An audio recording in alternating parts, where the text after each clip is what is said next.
بسم اللہ الرحمن الرحیم۔ ناظرین کرام، آپ جانتے ہیں نماز کو دین کا ستون قرار دیا گیا۔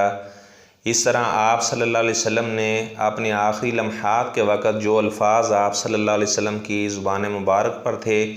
آپ صلی اللہ علیہ وسلم فرما رہے تھے الصلاۃ الصلاۃ، میری امت کے لوگوں نماز کی پابندی کرنا، نماز کو ضائع نہ کر دینا۔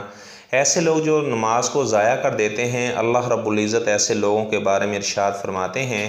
فَخَلَفَ مِن بَعْدِهِمْ خَلْفٌ أَضَاعُوا الصَّلَاةَ وَاتَّبَعُوا الشَّهَوَاتِ فَسَوْفَ يَلْقَوْنَ غَيًّا،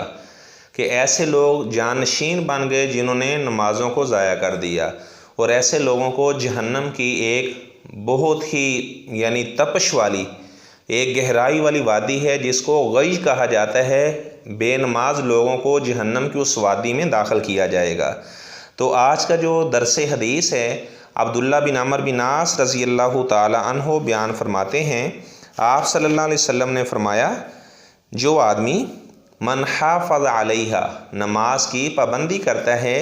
کانت لہو نورا و برہان و نجاتن یوم القیامہ، نماز اس کے لیے روشنی کا باعث بھی بنے گی، دلیل بھی بنے گی، اور نجات کا باعث بھی بنے گی قیامت والے دن۔ ایسے آدمی کی قبر کو اللہ تعالیٰ روشن فرما دے گا جو نماز کی پابندی کیا کرتا تھا، اور جو آدمی نماز کی پابندی نہیں کرتا، لم تکن لہ نورا،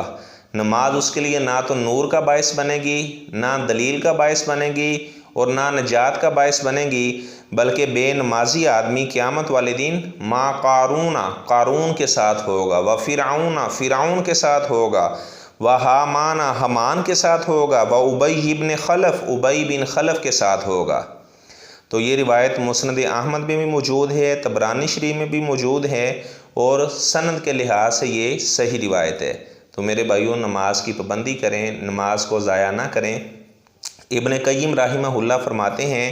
جس آدمی کو اس کے مال نے مشغول کر کے رکھا، یا اس کی بادشاہت نے یا اس کی تجارت نے مشغول کر کے رکھا، تو اس کا حشر قارون کے ساتھ ہوگا۔ ہاں، وہ فرماتے ہیں یا تو آدمی نماز چھوڑتا ہے مال کی وجہ سے، یا بادشاہت کی وجہ سے، یا ریاست کی وجہ سے، یا تجارت کی وجہ سے۔ جس نے نماز کو چھوڑا مال کی وجہ سے تو وہ قارون کے ساتھ ہوگا، جس نے بادشاہت کی وجہ سے نماز کو چھوڑا تو وہ فرعون کے ساتھ ہوگا،